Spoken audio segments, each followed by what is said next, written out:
Hi everybody, it's Darlene. Welcome back for another card video. Today I'm using the Simon Says stamp set called Breakfast Buddies. I've used the Pop-Tarts before, now I'm using the bacon and the eggs. I'm also using this paper packed by Avery Elle called the Neutrals Collection. This card is really clean and simple and quick. So I'm going to start by stamping all my images at the same time with Memento Tuxedo Black ink on Neenah Solar white paper. There are 2 eggs that come in the set, which is kind of nice. And now I'm going to color them with Copic markers. For my bacon, I'm going to do an all over color of E00.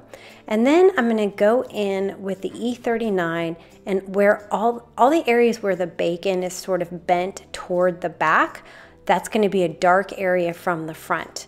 And so I'm going to color that with the E39. So I felt like the top and the bottom were kind of bent backwards, as well as that little part in the middle that I colored.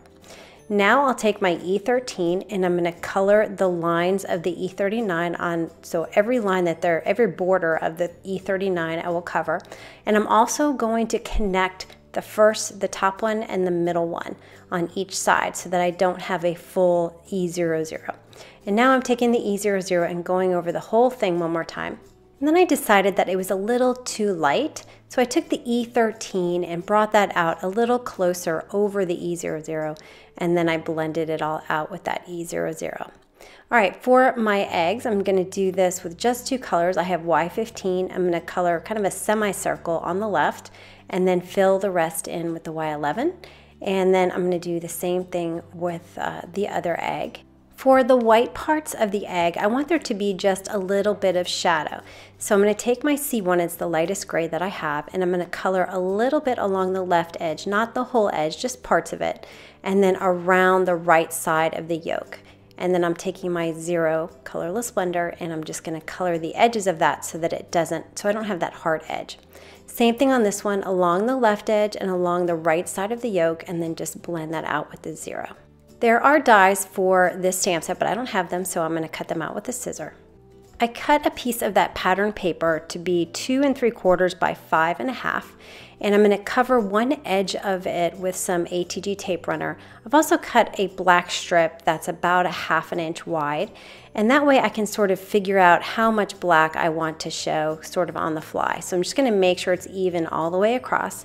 I cut my black a little bit longer than I needed so I wouldn't end up having like one end a little short and one end a little long. So that way I could just cut it off when I'm done.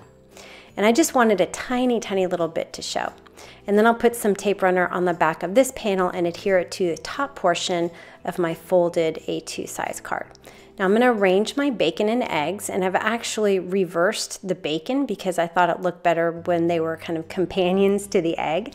So I'm going to, once I got them arranged, I'm going to pull them off one at a time, put some 2A glue on the back, and then put them right there on top of that black line. So it kind of looks like they're standing on that black strip. Now for the egg on the right, I had it in front of the bacon, and then the egg on the left, I kind of picked up the bacon a little bit with my tweezers and slid that egg underneath so that that one was behind the bacon. Now I'm going to arrange my sentiment just below that and stamp it in some VersaFine black onyx ink using my Mini Misty. And that is the card for today. So really quick and simple, and it is so adorable. I love the stamp set. It's really fun. I hope you enjoyed that, and I will see you next time. Thanks for watching.